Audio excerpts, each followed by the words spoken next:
Alhamdulillah wassalatu wassalam ala Rasulillah wa ala alihi wa man walah. Rabbi shrah li sadri wa yassir li amri wa hlul 'uqdatam bil lisan yafqahu qawli. Subhanaka la ilma lana illa ma 'allamtana innaka antal alimul hakim. Amma ba'd. Segala puja dan puji kehadirat Allah, salawat serta salam kepada Nabi Muhammad sallallahu alaihi wasallam, para keluarga, sahabat, tabi'in serta seluruh umat yang selalu beristiqamah mengikuti sunnah-sunnahnya hingga yaumul qiyamah. Alhamdulillah, kita pada pagi hari ini dapat kembali bersilaturahim melalui Zoom, tapi insya Allah silaturahim ini bisa menjadi salah satu sebab dibukakannya pintu keberkahan di dalam rezeki kita, berkah di dalam umur kita semuanya. Amin ya rabbal alamin. Pada kesempatan pagi hari ini, seperti yang telah kita sepakati di beberapa pertemuan kita membahas tentang seputar Rasul Shallallahu Alaihi Wasallam. Yang alhamdulillah pada pertemuan yang lalu sudah kita bahas bagaimana berita-berita kelahiran Rasulullah SAW dalam kitab Taurat, dalam kitab Injil sudah diceritakan dan diberitakan bahwa akan lahir seorang nabi, yaitu di akhir zaman sebagai nabi penutup. Kemudian juga sudah kita jelaskan kejadian-kejadian besar sebelum kelahiran Rasul SAW. Apa saja kejadian besar sebelum kelahiran Rasul, yaitu dihancurkannya pasukan Abraha yang sudah kita ketahui bersama. Itu kejadiannya 51 hari sebelum kelahiran Nabi kita Nabi Muhammad Shallallahu Alaihi Wasallam. Yang kedua, yaitu keluarnya cahaya dari rumah Rasul Shallallahu Alaihi Wasallam sebelum kelahirannya atau di saat detik-detik kelahirannya. Nah, pada kesempatan kali ini kita akan melanjutkan kembali apa yang terjadi saat kelahiran Nabi kita Nabi Muhammad Shallallahu Alaihi Wasallam. Jadi kalau kemarin membahas tentang hal-hal yang sebelum kelahiran, saat ini saat kelahirannya. Yang pertama, secara singkat kita jelaskan beberapa pendapat para ulama, walaupun sebagian dari cerita ini ada yang melemahkan, nanti ada juga yang mensahihkan. Nah, ini perlu diberi catatan bahwa ketika kita berbicara tentang sejarah, itu banyak sekali riwayat-riwayat yang lemah di dalam sejarah itu. Dan memang para ulama ahli hadis mereka tidak terlalu ketat memeriksa riwayat-riwayat yang bercerita tentang isi sejarah atau kisah. Berbeda ketika riwayat itu berbicara tentang tauhid, mereka sangat ketat sekali. Lemah, sahih itu sangat diperiksa dengan ketat kalau berbicara tentang tauhid. Atau kalau berbicara tentang fikih, mereka agak ketat. Karena kalau menimbulkan hukum itu akan memiliki efek. Maka di situ agak ketat. Tapi tidak seketat tauhid. Tapi ketika berbicara tentang adab dan akhlak atau siar, sejarah, mereka agak lunak. Ketika berbicara tentang sejarah, akhlak, perilaku itu agak lunak di dalam memeriksa riwayat-riwayat hadis tersebut, atau yang disebut apa, untuk fadhail amal, karena itu cerita, itu motivasi hadis-hadis motivasi disebut fadhail amal. Itu mereka tidak terlalu ketat. Kenapa? Karena yang pertama tidak berkaitan dengan akidah, sehingga tidak membahayakan kalaupun itu dhaif ternyata disahihkan, atau dhaif tapi tetap dituliskan, itu pun tidak membahayakan karena tidak berkaitan dengan tauhid. Yang kedua, tidak terlalu ketat ketika berbicara hukum fikih, karena memang riwayat-riwayat itu kalau diceritakan pun tidak menimbulkan efek hukum tertentu, sehingga tidak terlalu ketat di dalam penyeleksian kesahihan atau kedhaifan sebuah riwayat. Maka nanti kalau kita baca kitab, bahkan kitab tarikh yang terbesar seperti Tarikh Tabari misalkan, itu banyak yang di dalam riwayat itu hadisnya lemah. Artinya riwayat Tabari itu banyak sejarah, perkataan atau penjelasan tentang sejarah yang riwayatnya lemah. Dan tidak ada ulama yang mencela sebuah kitab sejarah yang ada atau yang terdapat riwayat yang lemah. Ini sekali lagi, jadi ketika saya ceritakan tentang kejadian-kejadian besar saat kelahiran Nabi, mungkin ada riwayat yang lemah. Tapi kita perlu tahu, itu bab sejarah. Dan itu adalah sikap para ulama ahli hadis, tidak terlalu ketat di dalam memeriksa dari segi sahih dan tidak sahihnya. Nah, ini jadi jangan kaget ketika nanti ada riwayat-riwayat yang lemah, saya bacakan juga untuk menunjukkan ada berita-berita seperti ini. Kemudian yang apa saja sih kejadian besar yang terjadi pada masa kelahiran Rasulullah SAW? Yang pertama, mendengar suara. Artinya Sayyidah Aminah itu mendengar suara ketika saat melahirkan Nabi Muhammad. Jadi ibundanya, yaitu Aminah, beliau mendengar suara. Diceritakan oleh Ishaq ibn Yasar, ketika Aminah hamil, beliau mendengar suara yang mengatakan, Innaki qad hamalti bisayyidati hadhil ummah. Innaki qad hamalti hadhihi bisayyidi hadhil ummah. Faidha waqa'a bil ardi faquli u'idhu bil wahidi min syarri kulli hasidi. Ini riwayat disebutkan oleh Al-Imam Baihaqi dalam kitab Dalailun Nubuwah di jilid 1 halaman 82 dari Abdullah ibn Hafid. Diriwayatkan oleh Al-Imam Ibnu Katsir dalam kitabnya Al-Bidayah wa Nihayah dari riwayat Ishaq, dari riwayat Ibnu Ishaq. Diriwayatkan oleh Al-Imam Suyuti dalam kitabnya Khasa'is Kubra dan Imam Zahabi dalam kitabnya Sirah An-Nabawiyah dengan sanad yang baik. Hanya saja dalam sanadnya ada rawi yang bernama Jahm ibn Abi Jahm Majhul. Artinya tidak diketahui orangnya. Juga disebutkan dalam kitab Mizan I'tidal. Artinya sejarah ini banyak disebutkan di dalam beberapa kitab seperti Baihaqi, Imam Ibnu Katsir, Imam Zahabi, bahkan Imam Suyuti menyebutkan kalimat ini. Apa itu? Ketika Aminah hamil, waktu itu mau melahirkan, dia mendengar suara Aminah ini. Apa kalimatnya? Innaki qad hamalti, sesungguhnya kamu sedang hamil. Siapa bayi yang di kandunganmu itu bisa yidi hadil ummah. Dia itu akan menjadi penghulu. Dia itu akan menjadi orang yang dituankan. Dia itu akan menjadi orang mulia di umat ini. Faidha waqa'a bil ardi, saat kamu lahir nanti, kuli, ucapkanlah wahai Aminah, u'idhu bil wahidi min syarri kulli hasidi. Aku menitipkan kamu wahai bayi bil wahid, dengan yang maha esa, min syarri kulli hasid, dari segala keburukan orang yang hasad.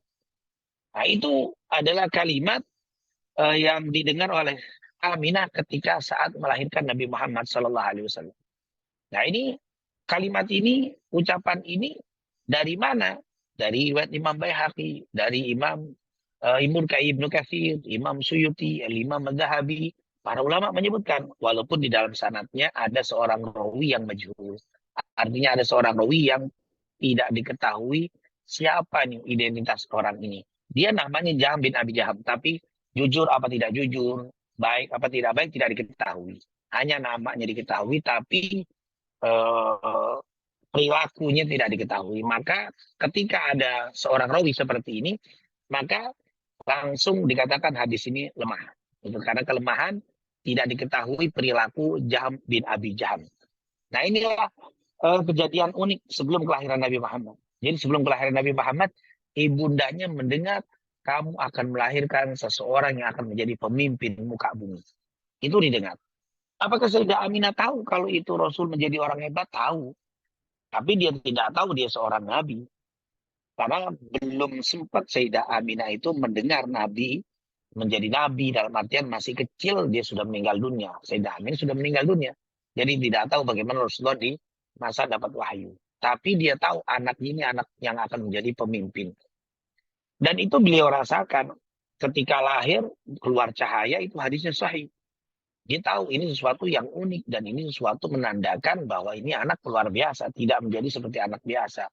Bahkan waktu bayinya pun Halimah Sa'diyah, waktu ngelihat bayi itu, ngelihat bagaimana ini Muhammad bukan bayi biasa, ini luar biasa.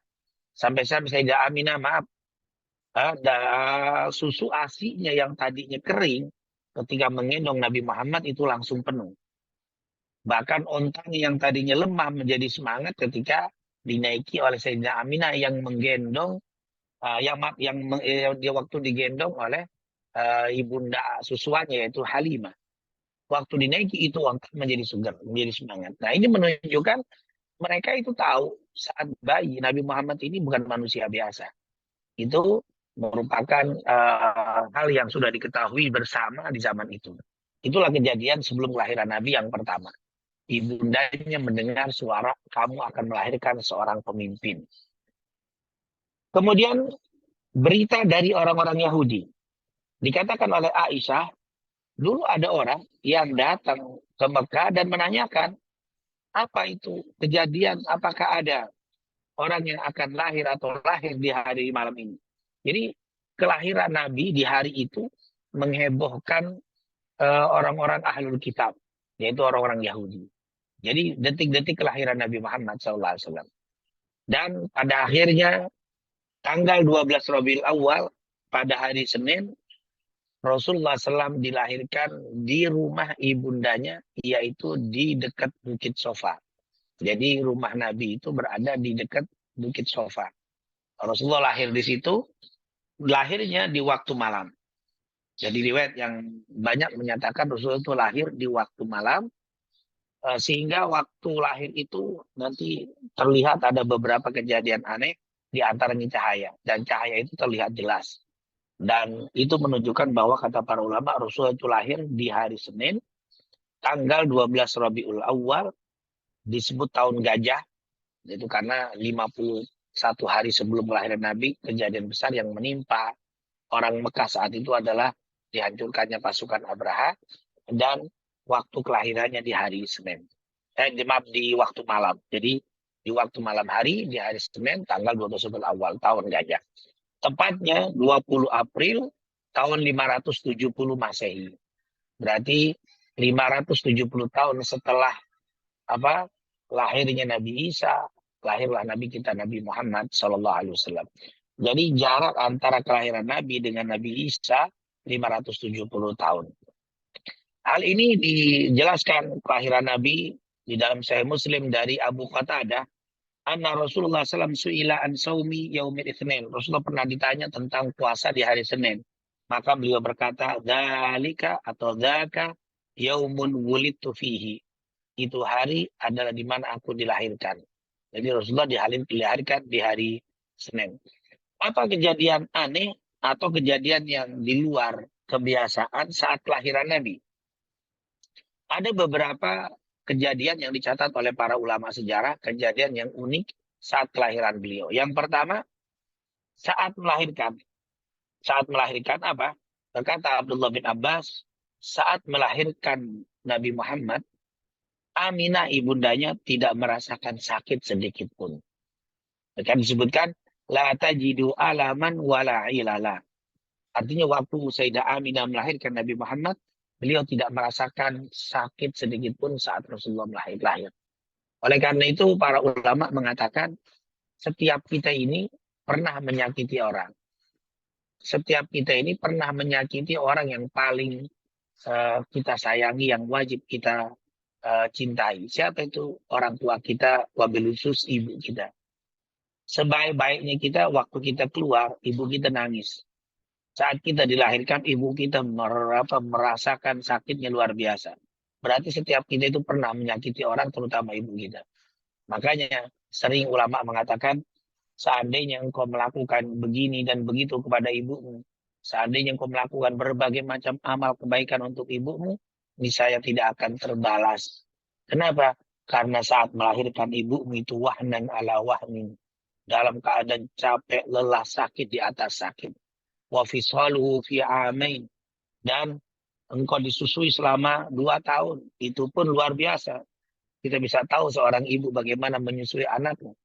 Kadang dengan dalam keadaan lelah, dalam keadaan capek, bahkan kadang-kadang anaknya iseng gigit, nangis tuh ibu, nahan, padahal dia sedang memberikan ASI kepada anaknya. Nah, intinya setiap orang itu pernah menyakiti orang lain, terutama ibunya. Sehebat apapun kita dulu pernah membuat nangis ibu kita. Kapan itu? Saat kita dilahirkan. Ibu kita menangis karena melahirkan kita. Tapi Nabi Muhammad tidak pernah menyakiti seorang pun. Bahkan ibunya tidak pernah disakiti. Dan ibunya dikatakan, la tajidu alaman wala ilala. Waktu ibunya melahirkan Nabi, ibunya tidak merasakan sakit dan tidak berat sedikit pun. Nah, ini menunjukkan luar biasa Nabi kita, Nabi Muhammad. Betul-betul wa ma arsalnaka illa rahmatan lil alamin. Nabi diutus tidak membawa kecuali rahmat. Rahmat terhadap ibunya tidak pernah dia disakiti. Ibunya tidak pernah merasa disakiti oleh Rasulullah walaupun hanya sekedar melahirkannya. Ini tentunya keunikan yang pertama saat kelahiran Nabi. Ibunya tidak merasakan sakit. Kemudian di dalam riwayat-riwayat yang disebutkan oleh para ulama, ibunya waktu melahirkan itu tidak dibantu kecuali oleh satu sahabiyah dan dia mengatakan, sungguh aku lihat tidak ada rasa sakit dari Aminah saat melahirkan Muhammad Shallallahu Alaihi Wasallam. Kemudian bersamaan waktu kelahiran beliau keluar cahaya yang sangat terang benderang, menyinari antara timur dan barat. Terlihat juga sinar tersebut dari istana Kisra dan unta-unta yang berada di kota Basrah. Ini riwayat, jadi waktu Rasulullah lahir, ibunya tidak merasakan sakit dan tidak merasa berat saat kelahiran Nabi. Dengan mudah dan ringan. Yang kedua, waktu Rasulullah lahir, keluar cahaya dari rumahnya. Sehingga cahaya itu ke atas sampai terlihat di istana-istana Kisra dan onta-onta yang berjalan di kota Basrah. Ini cerita tentang keluarnya cahaya diriwayatkan oleh Imam Hakim di dalam kitabnya Al-Mustadrak, Al-Imam At-Tabrani dalam kitabnya Al-Mu'jam Al-Kabir, diriwayatkan oleh Al-Imam Abu Nuaim di dalam kitabnya Dalail Abu Nuaim, yaitu Ad-Dalail dan As-Sirah An-Nabawiyah. Dan hadis ini atau cerita ini disahihkan oleh Al-Imam Ibnu Katsir, Imam Hakim, dan Imam Dahabi. Artinya, keluarnya cahaya saat Rasulullah lahir dari rumahnya itu hadisnya sahih. Jadi hadisnya sahih, keluar cahaya. Dikatakan oleh Utsman ibn Abil As radhiyallahu anhu, beliau mengatakan kepadaku, syahidtu Aminah lamma wulida Rasulullah. Kata Utsman bin Abi As, Utsman ibn Abil As, beliau mengatakan ibunya pernah cerita, ibunya hadir saat kelahiran Rasulullah. Syahidtu Aminah, kata beliau, aku hadir, aku menyaksikan saat Sayyidah Aminah wulida Rasulullah, yaitu dilahirkannya Rasul. Jadi waktu Rasulullah lahir, kata ibunya dari ibunya Utsman bin Abil As, aku ngelihat Aminah waktu lahir melahirkan Rasulullah. Falamma darabaha al-mahad nadartu ila nujum tadalla hatta inni la aqulu innaha la taqa'anna aliyya. Sungguh waktu kelahiran itu aku melihat an-nujum, bintang-bintang itu seakan mendekat. Hatta inni la aqulu, sampai-sampai aku mengatakan innaha la taqa'anna aliyya. Sungguh bintang ini akan menimpa kami. Falamma waladat kharaja minha nur, dan ketika kelahiran Rasulullah SAW keluar cahaya. Adha'alahul bait, yang menerangi semua isi rumahnya. Alladzi nahnu fi, yang kami berada di dalamnya. Kata ibu Utsman bin Abil As, kami lihat rumah Nabi itu jadi terang benderang seperti siang hari saat kelahiran Nabi. Waktu itu di malam hari. Dan kita tahu lampu-lampu di masa Rasul, di masa dahulu sangat kecil sekali. Tapi waktu lahir Rasulullah, rumahnya terang benderang. Wadar famasyayun anzur ilaihi illa nur. Tidak pernah aku melihat seisi rumah itu kecuali semuanya bercahaya. Nah, ini ternyata luar biasa. Waktu kelahiran Rasulullah SAW, itu rumahnya terang benderang. Tidak aku lihat sesuatu kecuali keluar cahaya karena pantulan dari cahaya bayi Nabi Muhammad SAW. Ini merupakan kejadian yang luar biasa juga yang menimpa atau yang terjadi pada saat kelahiran Nabi Muhammad SAW. Dikatakan oleh Ummu Syafa, ibunda dari Abdurrahman ibn Auf, mengatakan, saat itu aku membantu proses kelahiran Nabi Muhammad. Dan ketika si bayi Nabi keluar, di pangkuanku aku mendengar kalimat rahimakallahu aw rahimaka rabbuk. Keluar kalimat itu. Jadi waktu lahir Nabi Muhammad, aku pangku. Dan saat aku pangku keluar kalimat rahimakillah. Semoga Allah menyayangimu. Nah, dalam riwayat rahimahullahu aw rahimaka rabbuk. Semoga Allah menyayangimu. Semoga Allah mengasihimu. Subhanallah, itu kalimat aku dengar. seakan-akan kalimat itu memberikan tahniah, memberikan ucapan selamat atas kelahiran Nabi Muhammad SAW. Kalimat ini disebutkan oleh Al-Imam Al-Qadiyat dalam kitabnya Asy-Syifa. Artinya kalimat rahimakallahu rabbuk dari cahaya, beberapa keunikan saat kelahiran Nabi. Yang pertama, ibunya tidak merasakan sakit sama sekali. Yang kedua, keluar cahaya yang menerangi seisi rumahnya, bahkan naik keluar dari rumah itu cahaya sampai terlihat di Persia dan kafilah-kafilah onta yang berada di Basra. Yang ketiga, bahwa ketika lahir Rasulullah terdengar suara yang didengar oleh Abu atau Ummu Syafa, yaitu Asy-Syafa, itu Ummu Syafa itu adalah ibunda dari Abdullah bin Mas'ud. Dia bilang saat proses pernyalinan, saat proses persalinan Rasulullah SAW, yaitu Aminah, aku hadir, dan saat keluar bayi Nabi Muhammad, aku mendengar kalimat rahimahullah atau rahimaka rabbuk. Semoga Allah menyayangi dia, semoga kamu menyayangi dia. Maaf, semoga Allah menyayangi dia, semoga Allah menyayangi kamu, si bayi tadi. Nah, ini kalimat dikeluarkan oleh Al-Imam Al-Qadiyat dalam kitabnya Asy-Syifa. Dan itu kejadian aneh seputar kelahiran Nabi di rumah Nabi. Yaitu dimudahkan kelahirannya, tidak merasakan sakit, keluar cahaya, dan juga keluar suara. Rahimakallah au rahimaka rabbuk. Semoga Allah menyayangimu. Maksudnya Nabi Muhammad, si bayi tadi. Ini adalah kalimat yang terdengar tapi tidak tahu siapa yang mengucapkannya. Ini kejadian aneh di dalam rumah Nabi. Ada juga kejadian aneh di luar rumah Nabi. Yaitu disebutkan di dalam beberapa kitab. Di antaranya Imam Adz-Dzahabi dalam kitabnya Sirah An-Nabawiyah dengan sanadnya dari Abu Ayyub ibn Imran Al-Bajali dan Makhzum bin Hani Al-Makhzumi. Mereka berdua dianggap majhul. Artinya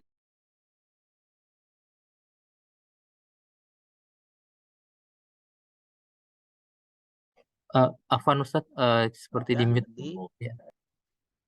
Di dalam riwayat Syabil Ustaz yang mengatakan bahwa saat hari kelahiran Rasul, saat malam kelahiran Rasul, singgasana kerajaan Kisra bergetar. Karena memang kerajaan besar di masa Rasulullah itu adalah Romawi dan Persia. Dan kerajaan Kisra saat itu, saat hari kelahiran Nabi bergetar. Entah apa, bukan gempa, tapi kerajaan itu bergetar saat kelahiran Nabi. Yang kedua, ada 14 simbol kerajaan musyrikin jatuh. Yang ada di Persia, Kisra. Simbol-simbol itu terjatuh. Dan yang ketiga, api yang menjadi simbol kebesaran orang-orang Majusi yang dijadi sesembahan mereka, padam. Di hari itu padam. Yang tidak pernah padam dan selalu dijaga supaya tidak padam, di hari kelahiran Nabi padam. Nah, hal-hal seperti ini disebutkan tadi oleh Al-Imam Adz-Dzahabi di dalam kitabnya As-Sirah Nabawiyah, tapi di dalam sanadnya ada sedikit kelemahan karena ada dua rawi yang majhul, tidak diketahui perilaku, akhlak, dan kejujurannya. Nah, ini artinya kejadian-kejadian besar ini disebutkan di dalam kitab-kitab sejarah, yaitu bukan tidak ada sumber, tetapi dikatakan oleh sebagian ahli sejarah mengatakan riwayat rawinya itu lemah. Ibnu Abbas, kejadian yang lain, berkata Ibnu Abbas, ketika Nabi Muhammad SAW lahir, beliau dalam keadaan terhitan dan terputus tali pusarnya. Ini disebutkan dalam riwayat. Disebutkan oleh Al-Imam Al-Mu'jam Al-Wasit dari Anas bin Malik, Rasulullah SAW pernah bersabda, min karamati ala rabbi anni wulidtu makhtunan walam yara ahadun sawati. Dikatakan dari salah satu kemuliaan yang Allah berikan kepadaku, kata Nabi Muhammad, anni wulidtu makhtunan. Aku dilahirkan dalam keadaan makhtun, dalam keadaan sudah dikhitan, sudah dalam keadaan disunat. Walam yara ahadun sawati, sehingga tidak ada seorang pun yang melihat kemaluanku. Kalau aku belum disunat, berarti ada seseorang yang melihat kemaluanku waktu disunat. Tapi dari kemuliaanku, dari kemuliaan yang Allah berikan kepadaku, aku dilahirkan dalam keadaan disunat sehingga tidak ada seorang pun yang melihat kemaluanku. Hadis ini disebutkan di dalam kitab Al-Mu'jam Al-Wasim. Ibnu Sa'ad dalam kitabnya Tabaqat mengatakan dalam sanadnya terdapat rawi bernama Yunus ibn Atha al-Makki. Ibnu Asakir dan Imam At-Tabrani dalam kitabnya Al-Mu'jam As-Saghir ada rawi bernama Sufyan ibn Muhammad Al-Fazari. Artinya sebagian ulama mengatakan bahwa Nabi dilahirkan dalam keadaan khitan itu riwayatnya lemah. Dikatakan riwayatnya lemah, tapi ada riwayat yang mengatakan Nabi Muhammad wulida maktunan maktuha surah. Yang pertama, waktu lahir tali pusarnya itu sudah bersih, sudah pupus, sudah lepas. Kedua, bahwa beliau lahir dalam keadaan dikhitan. Tetapi pendapat beliau lahir dalam keadaan dikhitan ini pendapatnya berdasarkan hadis yang disebutkan tadi, ada yang mengatakan hadisnya lemah. Karena ada juga yang berpendapat bahwa Nabi Muhammad itu lahir normal, hanya tali pusarnya putus, tapi khitannya belum. Lalu siapa yang menghitan Nabi? Dikatakan yang menghitan Rasul adalah Abdul Muttalib di dalam Ka'bah. Ini pendapat dari Ibnu Abdul Bar. Jadi Nabi Muhammad pendapat yang kedua. Jadi pendapat yang pertama, Nabi Muhammad lahir dalam keadaan khitan dan terputus tali pusarnya. Pendapat berdasarkan hadis yang dianggap lemah tadi. Sementara pendapat yang kedua, Nabi Muhammad itu lahir normal. Artinya tali pusarnya memang sudah putus, tapi belum dikhitan. Lalu yang menghitannya adalah kakek beliau yang bernama Abdul Muttalib. Dalilnya disebutkan oleh Ibnu Abdul Bar dalam kitabnya Al-Istiab. Beliau mengatakan, Abdul Muttalib lah yang menghitan Nabi Muhammad. Nah, ini berpegang dengan pendapat Imam Al-Iraqi tetapi Al-Imam Al-Iraqi melemahkan hadis ini, yaitu bahwa Nabi Muhammad dikhitan oleh kakeknya. Di mana? Di dalam Ka'bah. Tetapi pendapat ini dipegang oleh Ibnu Abdul Bar, tetapi dilemahkan oleh Al-Imam Al-Iraqi. Yang ketiga, Nabi Muhammad itu dikhitan oleh para malaikat. Di mana? Di perkampungan Halimah As-Sa'diyah. Jadi waktu Nabi Muhammad berusia 2 tahun, Rasulullah SAW saat bermain di perkampungan Halimah As-Sa'diyah, didatangi 2 malaikat. 2 malaikat ini yang pertama membelek dadanya Rasulullah dan mencucinya dengan zam-zam, plus menghitannya. Jadi berdasarkan hadis Jubair bin Mut'im, bahwa beliau ini dikatakan adalah orang yang sudah dikhitan dalam keadaan dikhitan. Pertama, jadi kesimpulan dari penjelasan Nabi waktu Rasul lahir, pendapat pertama beliau dilahirkan dalam dikhitan. Pendapat yang kedua, dia dikhitan di dalam Ka'bah oleh kakeknya Abdul Muttalib, yaitu 7 hari setelah kelahirannya. Pendapat yang ketiga, beliau dikhitan di perkampungan Halimah As-Sa'diyah saat usia 2 tahun oleh para malaikat. Ketika membelek dadanya, beliau juga mengkhitan. Arti malaikat 2 tadi yang membelek dada Nabi juga mengkhitan Nabi di saat itu. Intinya, termasuk menjadi pembahasan ulama bahwa Rasulullah SAW itu lahir dalam keadaan dikhitan. Nah, ini tentunya merupakan kejadian yang unik saat kelahiran Nabi kita, Nabi Muhammad Sallallahu Alaihi Wasallam. Dan tentunya kejadian aneh di saat kelahiran Rasul begitu banyak, tapi itulah yang disebutkan oleh para ulama di dalam sejarah saat kelahiran Nabi. Yang pertama, ibundanya tidak merasakan sakit sama sekali, tidak seperti orang-orang lain yang dilahirkan. Mereka semua merasakan ibunya itu sangat sakit ketika melahirkan mereka, tapi Nabi waktu kelahirannya tidak membuat sakit ibunya. Yang kedua, keluar cahaya yang bisa menerangi semua rumahnya, bahkan cahaya itu bisa terlihat sampai ke kerajaan Persia dan juga onta-onta yang ada di kota Basra. Yang ketiga, keluar suara. Waktu Rasulullah lahir, keluar suara yang terdengar oleh Ummu Syafa, yaitu ibunda dari Abdullah bin Mas'ud yang saat itu membantu persalinan Aminah. Kalimat yang dikeluar, rahimakallahu aw rahimaka rabbuk. Semoga Allah menyayangimu. Nah, ini kalimat untuk Rasulullah SAW. Yang keempat, di dalam riwayat bahwa Rasulullah lahir dalam keadaan dikhitan. Tapi pendapat ini ditolak oleh sebagian ulama karena ada yang mengatakan Rasulullah dilahirkan oleh kakeknya di hari yang ketujuh di dalam Ka'bah. Tapi juga ada yang mengatakan beliau dilahirkan pada usia 2 tahun di saat di perkampungan Halimah oleh para malaikat. Yang terakhir, saat kejadian itu di luar sana kejadian yang aneh, bergetarnya kerajaan Singgasana, Ratu Kisra. Yang kedua, jatuhnya simbol-simbol kemusyrikan. Dan yang ketiga adalah matinya api yang menjadi sesembahan orang Majusi, penyembah api yaitu Persia. Nah ini tentunya kejadian-kejadian unik seputar kelahiran Nabi Muhammad Shallallahu Alaihi Wasallam. Dan insya Allah pada pertemuan selanjutnya kita akan membahas bagaimana kejadian-kejadian setelah kelahiran Rasul. Nah, ini tadi saat kelahiran, besok insya Allah setelah kelahiran Rasul. Apa yang dilakukan dan apa yang kejadian yang unik setelah kelahiran Rasulullah SAW. Insya Allah ini kita akan bahas pada pertemuan yang akan datang. Itu saja mungkin yang bisa saya sampaikan. Silakan kepada Ustaz Siddiq kalau ada pertanyaan atau yang lain silakan. Baik Ustadz, mohon izin Ustadz, ada pertanyaan di chat Zoom Ustadz ya. Izin saya bacakan Ustadz dari Ibu Isti.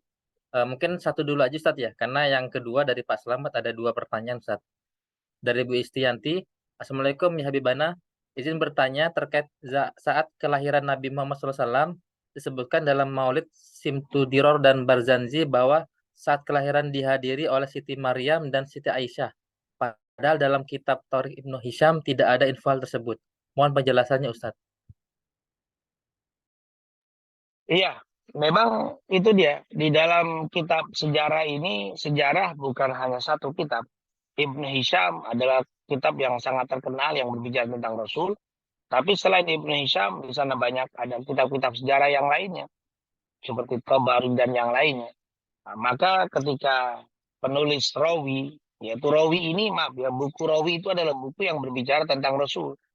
Makanya kalau kita membaca misalkan kitab Simtuduror misalkan, apa Rawi Simtuduror itu adalah kitab Rawi yang di situ berbicara tentang kelahiran Nabi. Jadi kitab-kitab Rawi itu adalah kitab yang membahas sejarah kelahiran Rasul, akhlak, dan juga perjuangan Nabi. Nah, jadi kitab Rawi itu juga termasuk kitab sejarah. Jadi misalkan ketika Rasulullah lahir, dihadiri wahfahadarat Asia wa Maryam. Dikatakan hadir saat itu Asia dan Maryam.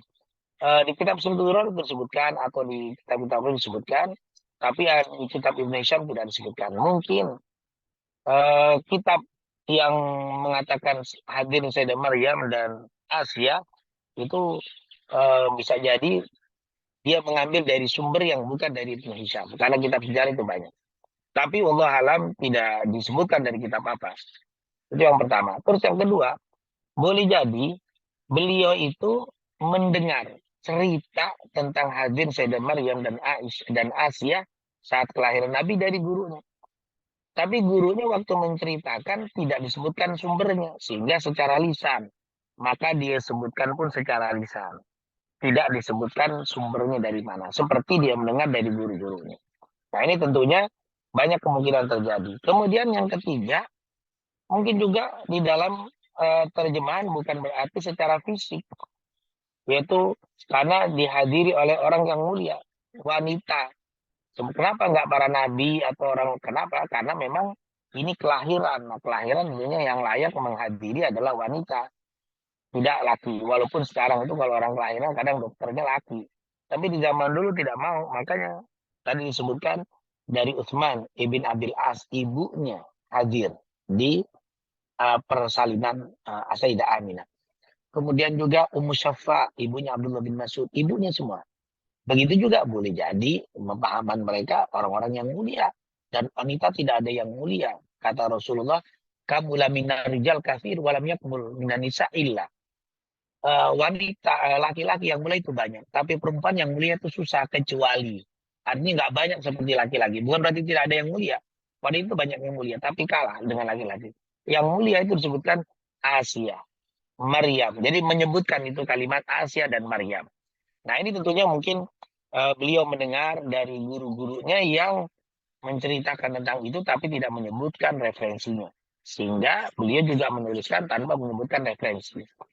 Begitu juga boleh jadi pemahaman beliau bukan fisiknya, tetapi adalah kehadiran arwah orang-orang yang mulia. Nah, ini tentunya pemahaman.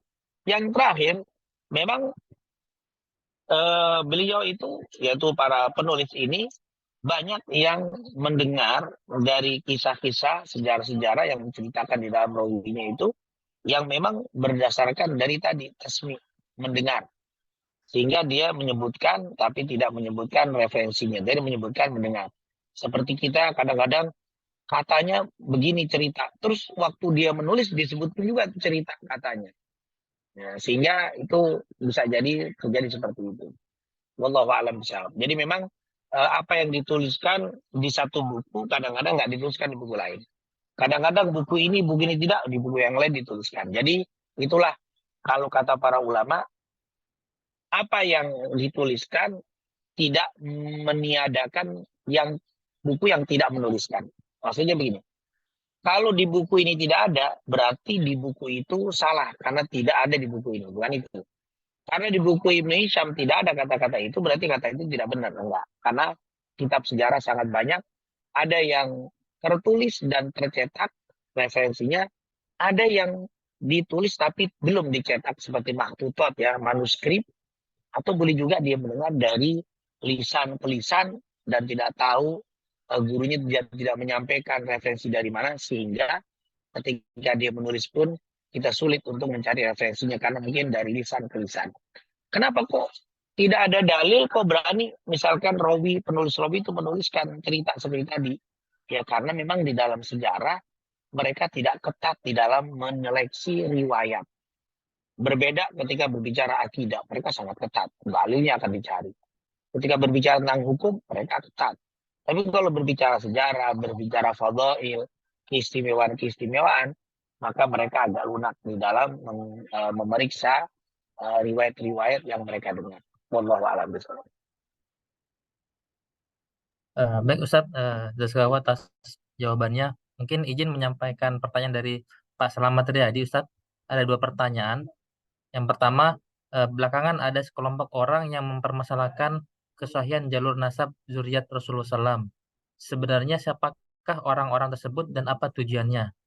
Yang kedua, mohon referensi atau rekomendasi dari Habib kitab terjemahan tentang Sirah Nabawiyah yang komprehensif di mana bisa dibeli kitab tersebut. Mungkin dua hal itu Ustaz dari Pak Slamet Riyadi Ustaz. Ah, Afwan Ustaz masih di mute Ustaz. Iya, memang akhir-akhir ini sedang ramai di perbincangan tentang nasab. Tapi setelah, ya maaf ya, saya tidak berbicara politik. Ketika PKB sudah masuk ke satu dengan PKS dan apa namanya Nasdem ya menjadi satu, Caimin dengan ini kayaknya agak reda ini. Kenapa? Karena memang reda. Kenapa reda? Karena memang saya lihat memang ada unsur politiknya juga. Jadi bukan murni urusan agama. Nah, ketika politik reda itu juga reda juga. Nah ini kenapa? Karena yang membicarakan itu kebanyakan dari ya maaf NU ya misalkan ya NU. Tapi yang sekarang akhirnya yang membantah juga NU. Dan akhirnya alhamdulillah ketika yang PKB masuk ke dalam bab ini akhirnya selesai. Dan sekarang sudah hampir tidak terdengar lagi karena ulama-ulama NU yang tua-tua yang memang betul-betul memiliki kemampuan keilmuan langsung mulai berbicara tentang nasab. Dan alhamdulillah akhirnya sekarang pun sudah reda. Nah, ini jadi saya tidak yakin ini murni urusan agama. Jadi ada unsur politik. Nah, unsur politik ya.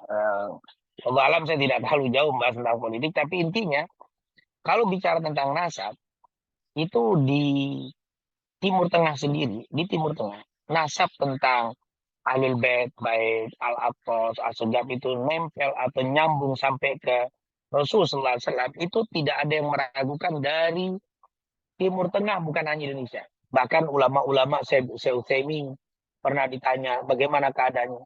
Kata beliau, kalau memang sudah nasabnya masyhur, istifadah terkenal dan itu banyak ada di Hadramut banyak.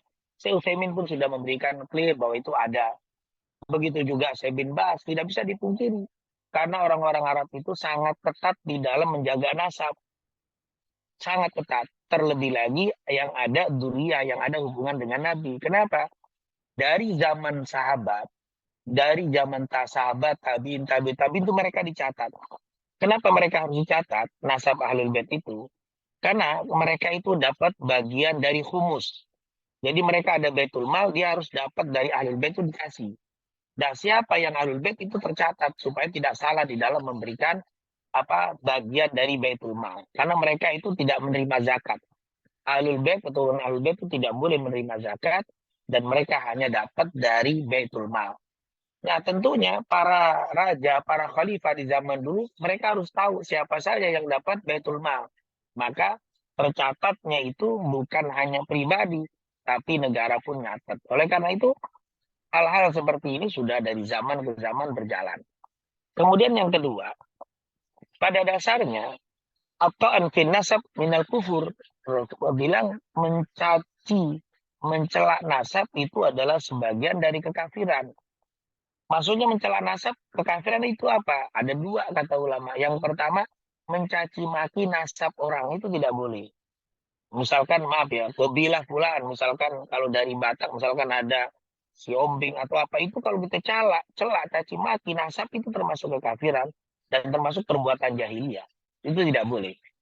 Maka ini termasuk mindal kufur. Maka katanya bagian dari kekafiran, yaitu mencaci maki nasab. Dan atau anfin nasab, mencaci maki nasab masuk juga ke dalamnya dengan kata-kata meragukan nasab orang. Kita tidak boleh meragukan. Saya kenalan sama orang, kamu siapa? Fulan bin Fulan. Oh, kamu benar nggak anaknya Fulan? Bapakmu itu benar nggak anaknya kakek kamu? Terus kita mencari. Itu meragukan nasab orang, maka ini termasuk mencaci maki, termasuk menghina nasab. Jadi tidak boleh kita meragukan nasab orang yang kita tahu.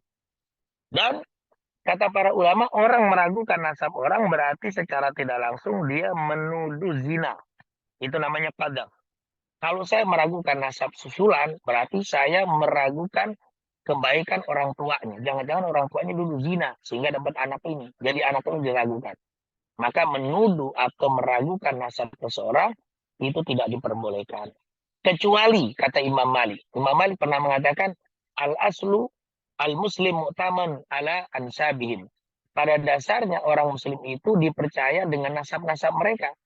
Jadi kalau ada orang muslim mengaku si fulan, maka tidak boleh kita ragukan. Kecuali dia boleh diseleksi, boleh diragukan apabila perkara berkaitan dengan dua perkara. Yang pertama, karena dia ingin dapat waris. Ketika bapak saya meninggal, tiba-tiba ada orang datang, saya anak fulan bin fulan. Loh, kok sama dengan bapak saya? Sementara saya mau bagi waris ini. Maka ini anak boleh dicek orang ini. Benar nggak dia ini nasabnya ke bapak saya? Harus dicek. Karena kalau salah dia dapat waris. Kalau nggak salah, ini bahaya. Betul ternyata dia betul nasab anak bapak saya, maka dapat waris. Nah ini jadi perlu dicek ketika anak datang untuk mendapat bagian waris. Tiba-tiba seorang rumah tangga, bapaknya meninggal, anaknya ada 3. Tiba-tiba datang ibu lain dengan membawa anak. Ini anaknya juga. Siapa? Anak Mbak bin Fulan yang almarhum. Maka ini anak harus dicek. Benar apa enggak? Bagaimana? Mana surat pernikahannya? Mana bukti kamu lahirnya dari Bapak Fulan? Karena ini berkaitan dengan waris. Maka saat itu perlu dicek. Atau yang kedua perlu dicek ketika anak itu mengaku nasab Fulan untuk menikahi putri kita. Kita sebenarnya ada di dalam bahasa Arab, di dalam orang Arab, ada mereka fanatik terhadap suku. Saya tidak akan menikahkan anak saya kecuali dengan suku Fulan. Tiba-tiba orang itu ngakuin suku Fulan. Kita dicek, benar nggak tuh si Fulan sukunya si A? Kalau betul, saya nikahkan. Kalau tidak, tidak. Nah, itu boleh dicek untuk pernikahan. Tapi kalau tidak ada kepentingan waris, tidak ada kepentingan nasab, lalu saya meragukan nasab seseorang, ini kata para ulama tidak ada dasarnya. Seperti mengaku diri kepada seorang bapak yang bukan nasabnya dosa besar, begitu juga menafikan nasab seseorang kepada bapaknya adalah dosa besar. Saya bilang, bapak saya Ahmad. Lalu saya bilang, saya bin Umar. Padahal bapak saya Ahmad. Saya termasuk dosa besar. Kenapa? Menisbatkan saya kepada bukan bapak saya. Begitu juga sebaliknya. Saya bilang saya anaknya Ahmad. Ada orang lain, kamu bukan, kamu bapaknya Umar. Itu menisbatkan saya kepada nasab orang bukan bapak saya, termasuk dosa besar. Yang dosa besar tentunya yang menuduh saya itu bukan anaknya Ahmad. Maka dosa besar dia. Seperti kita dosa menisbatkan kepada bukan bapak kita, begitu juga menuduh orang kepada nasab yang bukan bapaknya juga dosa besar. Nah, jadi kita harus berhati-hati berkaitan dengan nasab. Dan kita tidak diperintahkan untuk memeriksa nasab orang. Karena memang ada istilah ahlul bait adra bima fihi. Orang itu lebih tahu tentang keluarganya daripada orang lain.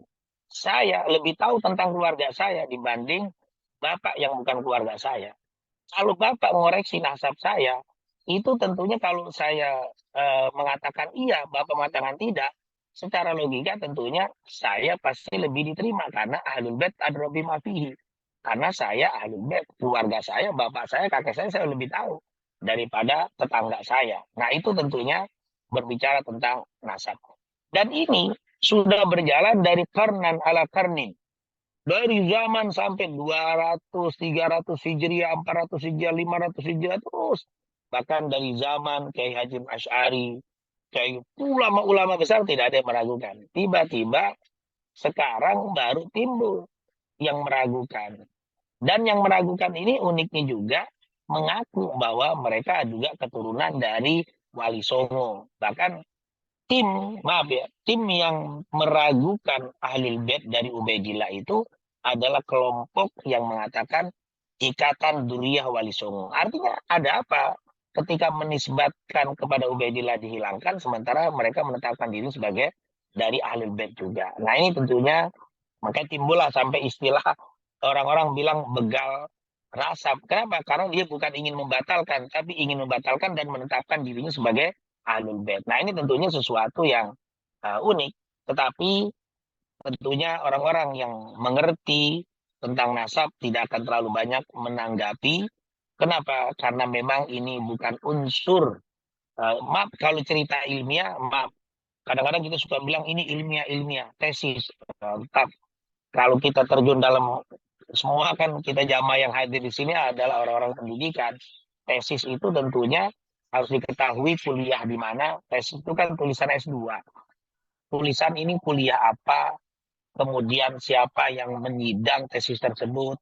Apakah ini tidak hanya sebuah risalah, sebuah tulisan-tulisan yang biasa, terus bukan diungkap di doktor, bukan di depan profesor, bukan di tempat penyidangan, tapi dibahas di masyarakat umum. Disampaikan pendapat-pendapat di masyarakat umum, diviralkan seakan-akan tesis ilmiah. Ini tentunya kalau tesis ilmiah pasti adalah di universitas tertentu, dibahasnya di sidang tertutup, kemudian di sidang terbuka, baru akan dimasukkan nanti ke forum ulama yang ahli dalam ilmu nasab. Setelah itu baru bisa dikatakan hasilnya yang ilmiah. Nah, ini tentunya karena ini kan bermain di media massa, YouTube, TikTok, dan sebagainya, tapi tidak pernah berkumpul dengan ulama yang betul-betul pakar di dalam ilmu nasab atau ulama yang betul-betul ulama. Kalaupun ada, maka berkumpul dengan para budayawan, di al-bahasnya di depan. Ya mereka, maaf, ilmu nasab itu tidak semua orang pinter. Walaupun ada orang pinter ahli fikih, tapi belum tentu ilmu nasab. Ilmu nasab itu punya ilmu sendiri. Seperti ilmu falak, dia ada ilmu tersendiri. Dan kaidah-kaidah nasab itu pun sudah ada. Intinya tidak mungkin ribuan tahun atau 1000 tahun lebih berjalan, tiba-tiba baru diketahui sekarang itu bohong. Ini seakan-akan menafikan keilmuan orang-orang terdahulu dan dia menganggap dia baru mengetahui. Nah, ini tentunya sesuatu yang tidak bisa diilmiahkan. Nah, ini tentunya sekali lagi alhamdulillah saya juga punya link yang bagus dari Kiai NU. Saya ini dari Kiai NU, bukan dari Duriyah Nabi, bukan dari Ahlul Bait Nabi. Tapi saya ambil dari NU, dari di luar dari Ahlul Bait atau dari Duriyah Ahlul Bait. Itu bisa dibaca dan bagus. Nanti juga saya bisa kirim ke pengajian atau grup pengajian Selasa pagi. Insya Allah saya kirim link dari ulama Bahsul Masail tentang nasab yang diungkapkan oleh dari NU Jawa Timur, bukan dari. Kalau dari kenapa kok saya suka tanya kepada Robito Al-Alawiyah itu ada ikatan Robito. Ya Robito ini bukan hanya di Indonesia. Robito ini ada di Yaman. Robito ini ada di Madinah. Robito ini ada di Yordan. Artinya Robito ini bukan hanya Indonesia. Yang kita tanyakan kepada Robito, kenapa nggak dibantah?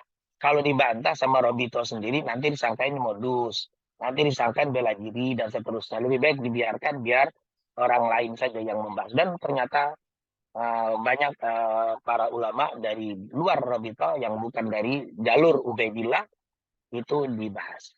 Dan tentunya sampai sekarang malah berkembang ini. Malah berkembang sampai dituduh Al-Habib Abdullah bin Al-Haddad adalah pendusta, nanti dibikin Abu Bakar As-Sakran, kemudian dibilang itu orang yang tukang bohong dan seterusnya. Ini subhanallah.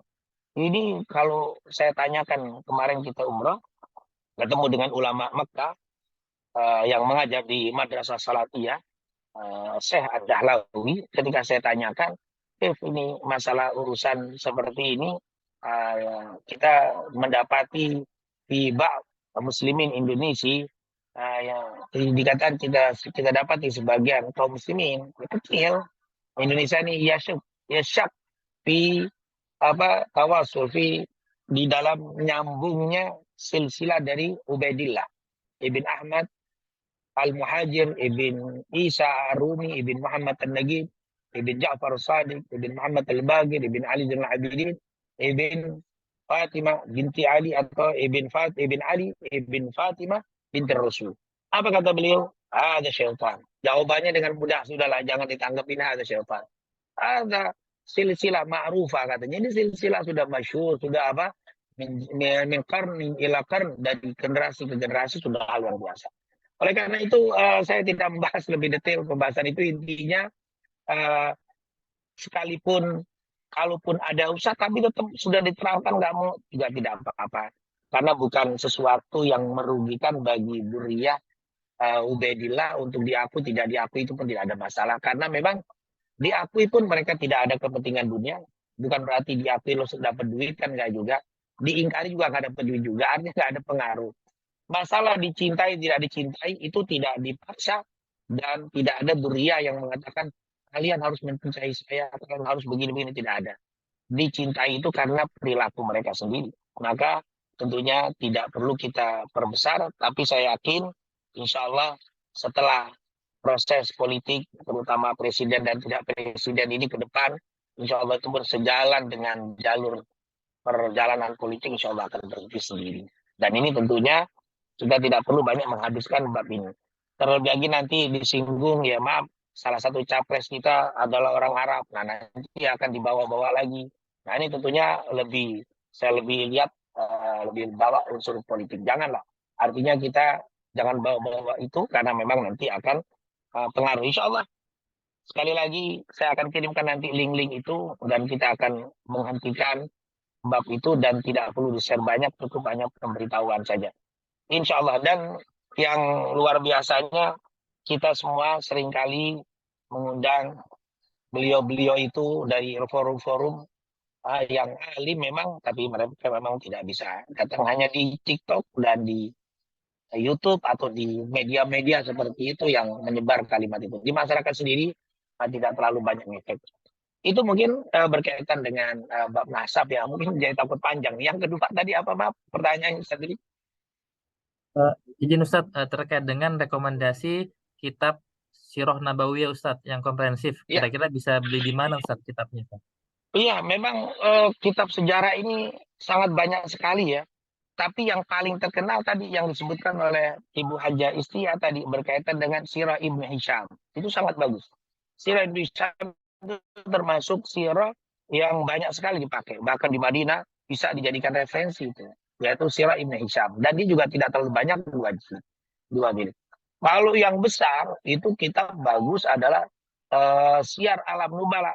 Syiar Alam Nubala itu dengan sangat dia menuliskan Imam Dahabi. Tapi bahasa Arabnya saja 23 jilid. Nggak tahu bahasa Indonesianya berapa jilid. Saya punya 23 jilid kitab Syiar Alam Nubala, tulisan Al-Imam Dahabi. Tapi sangat besar. Nah, mungkin itu kalau saya lihat, saya banyak membahas tentang sejarah yang kita bahas ini, saya banyak mengambil dari Syiar Alam Nubala, sejarah para orang-orang pintar. penulisnya Imam Zahabi. Nah, cetakan yang saya punya 23 jilid. Nah, untuk tapi dalam bentuk bahasa Arab. Mungkin kalau bahasa Indonesia akan lebih banyak.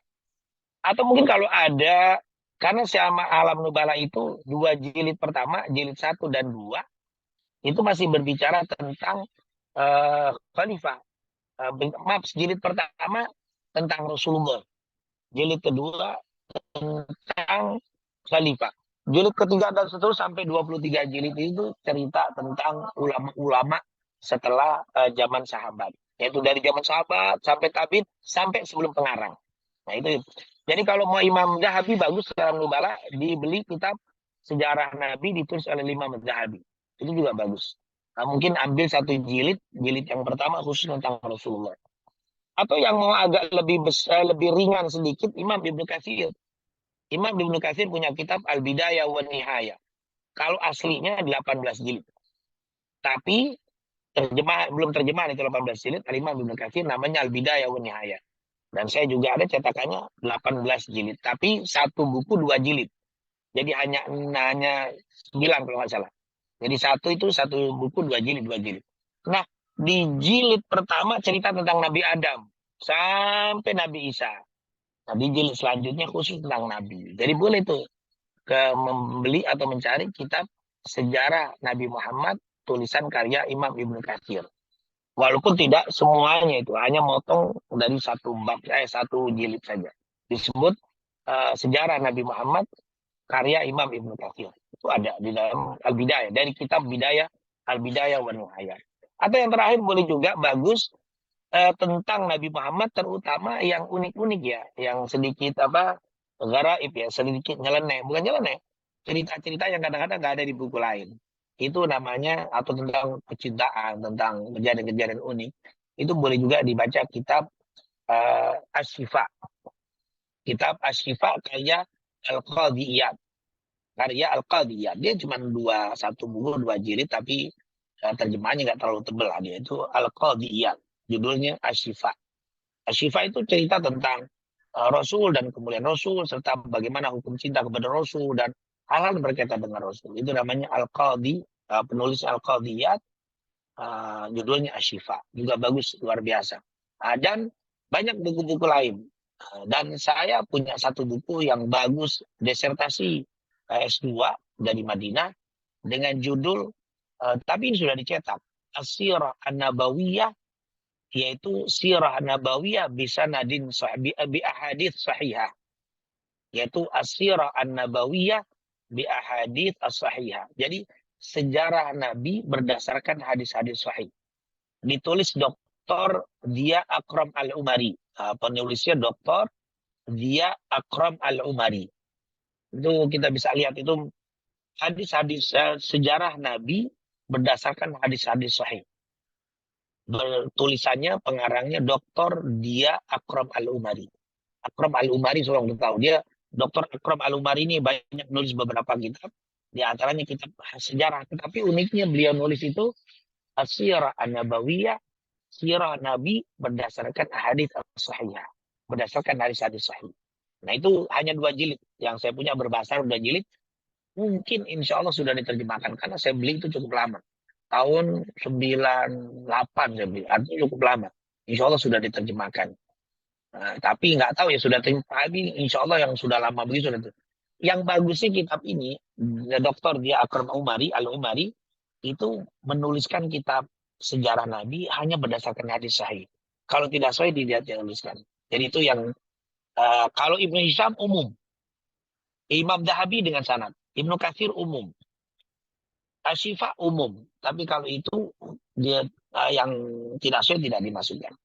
Jadi kalau kita gabung itu akan lebih menarik. Tapi mungkin kalau kebanyakan, kalau mau singkat yang sahih-sahih saja itu Dr. Dia Akram Al-Umari dengan judul hadis sejarah Nabi berdasarkan hadis yang sahih. Wallahu a'lam. Tapi maaf, saya sudah lama nggak main ke toko buku yang kemarin sebenarnya di Senayan itu ada ya pameran buku, tapi saya nggak datang. Mungkin di situ sudah ada terjemahan sangat bagus itu. Dr. Dia Akram Al-Umari. Jadi bangsanya Al-Umari. Beliau ini seorang doktoral dan luar biasa, tulisannya sangat ilmiah berdasarkan referensi yang cukup banyak.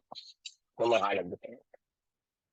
Baik Ustadz, jazakallah atas jawabannya dan penjelasannya. Mungkin izin Ustadz, dua pertanyaan terakhir Ustadz dari jamaah di chat Zoom. Mohon izin waktunya Ustadz. Yang pertama dari Pak Isnen Ustadz. Assalamualaikum Ustadz. Beberapa ulama berpendapat berbeda tanggal kelahirannya. Ada yang mengatakan tanggal 8, 9, 10, atau 12. Sedangkan ahli hisab dan falak meneliti hari Senin bertepatan dengan tanggal 9 Rabiul Awal. Sedangkan tanggal 12 Rabiul Awal ini justru bertepatan dengan hari kematian beliau. Mohon pencerahannya Ustadz. Itu terkait dengan tanggal kelahiran Nabi. Kemudian yang kedua dari Pak Anang Ustadz. Assalamualaikum Ustadz, izin apakah ada amalan-amalan khusus ya supaya kita dikaruniai mimpi bertemu dengan Rasulullah SAW? Mungkin dua pertanyaan itu dari jamaah Ustadz. Iya, memang betul sekali bahwa sebenarnya kapan lahirnya Nabi itu masih terjadi khilaf ya, masih terjadi perbedaan. Perbedaannya kapan? Dari segi yang menetapkan tanggal 9 Al-Imam Nawawi. Nah, beliau Imam Nawawi waktu mengungkapkan Imam Ibnu Syihab Az-Zuhri beda lagi. Tapi beliau menguatkan tanggal 12 itu 2 Rabiul Awal itu dari Imam Nawawi. Nah, itu terjadi khilaf dari tanggal. Jadi memang ada yang tanggal 9, ada yang berbeda. Itu hal yang biasa. Dan memang tidak ada yang mengklaim pasti tanggal 12. Hanya pendapat dari Imam Nawawi dan beliau mengatakan ini yang terbanyak. Itu aja. Nah, tapi kalau ada yang tanggal 9 dan seterusnya tidak salah. Karena memang ada pendapat yang berbeda. Tapi kalau hari Seninnya itu tidak ada khilaf. Hari Senin itu sepakat. Karena berdasarkan hadis riwayat Imam Muslim tadi dari Abu Qatadah, su'ila Rasulullah SAW an saumi yaumil Itsnin wa qala fihi wulidtu. Nabi pernah ditanya kenapa puasa hari Senin, beliau mengatakan itu hari kelahiran. Berarti di sini kelahiran Nabi hari Senin sepakat, tanggalnya dan bulannya itu khilaf. Ini terjadi khilaf di antara para ulama. Kenapa kok kita banyak 12? Itu pendapat dari Imam Nawawi, beliau dan juga Al-Maqdisi. Beliau mengatakan ini pendapat yang terbanyak di masa beliau, mengatakan tanggal 12 itu jatuhnya hari Senin di bulan Rabiul Awal. Jadi itu masih khilaf. Jadi nggak apa-apa. Seandainya ada yang mengatakan tanggal 9, nggak boleh kita salahkan. Lebih dari itu 12 juga nggak boleh salahkan. Itu adalah masih khilaf di antara para ulama. Kemudian kalau berkaitan dengan amalan, tentunya pertama kata para ulama harus jelas ya, kalau menjalankan syarat sudah pasti. Jangan meninggalkan kewajiban. Kalau meninggalkan kewajiban sulit untuk mimpi Rasul. Tentunya ini adalah yang pertama, sudah pasti. Karena Allah katakan wa may yuti'illaha war rasula fa ulaika ma'al ladzina an'ama alaihim minan nabiyyin wasiddiqin wasyuhada wassalihin wa hasuna ulaika rafiqa. Dan siapa-siapa yang melakukan ketaatan, wa may yuti'illaha war rasul, siapa yang melakukan ketaatan kepada Allah dan Rasul, fa ulaika ma'al ladzina, maka dia akan bersama dengan mereka yaitu para nabi. Jadi kebersamaan itu tidak akan terjadi tanpa ketaatan. Jadi jelas taat kepada Allah dan Rasul. Itu jalan pertama. Yang terjadi kalau mau mimpi Rasul tapi masih bolong-bolong sholatnya ya dibenahi sholat dulu deh. Karena sulit untuk mimpi Rasul kalau masih suka meninggalkan wajib. Ini yang pertama. Terus yang kedua, harus ada kerinduan, harus ada kangen, harus ada cinta. Kalau kita sama Rasul tidak terlalu cinta ya biasa-biasa. Saya cinta sama Nabi sekedar aja. Atau tidak ada kangen, tidak ada rindu ya tidak mungkin mimpi Rasul. Itu yang pertama. Yang kedua, selain taat harus ada kerinduan.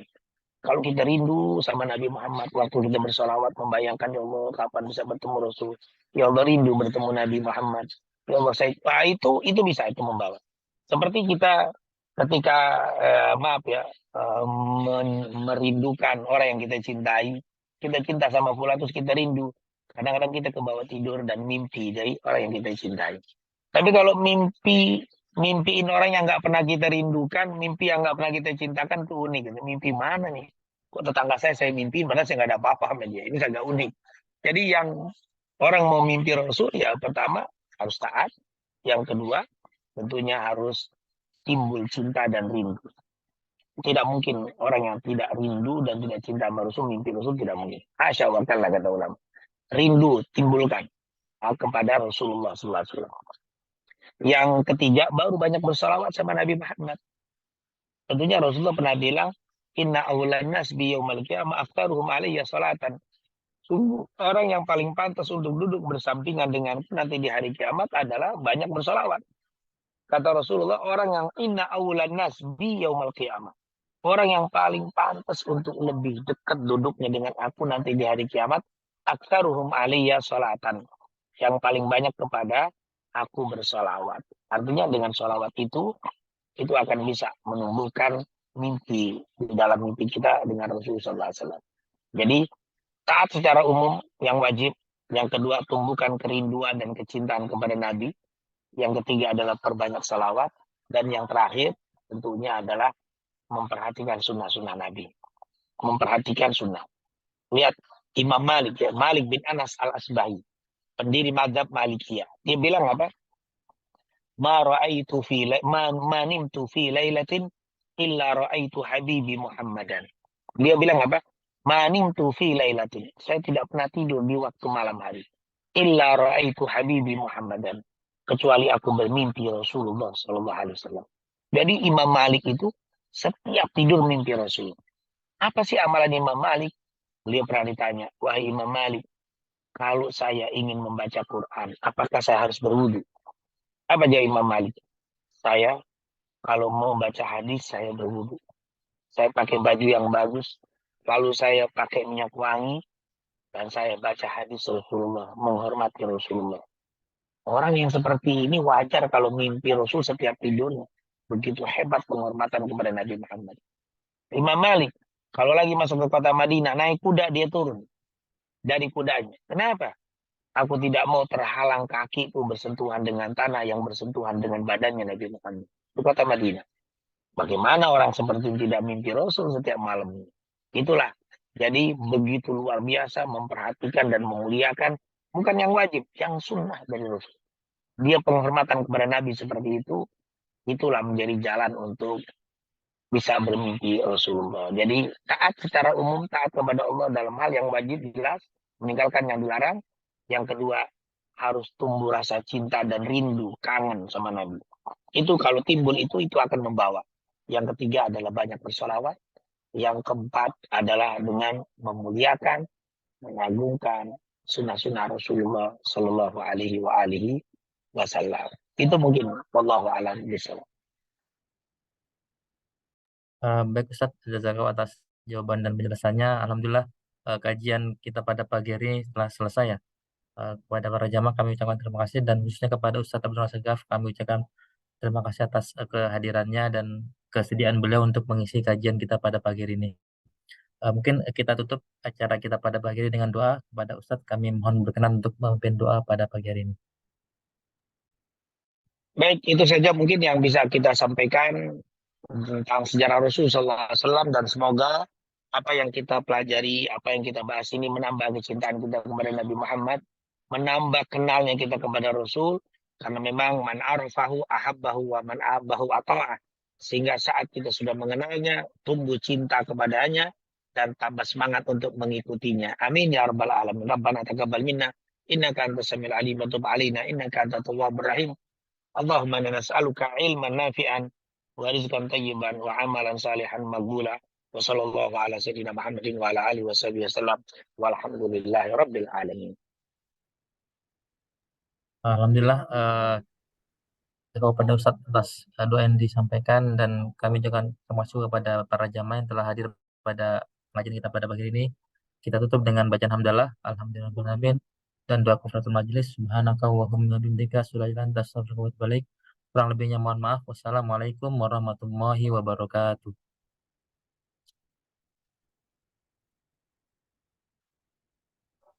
Waalaikumsalam warahmatullahi wabarakatuh. Makasih Mas Sidi. Ya, sama Pak Ahmad. Izin saya share lagi ya.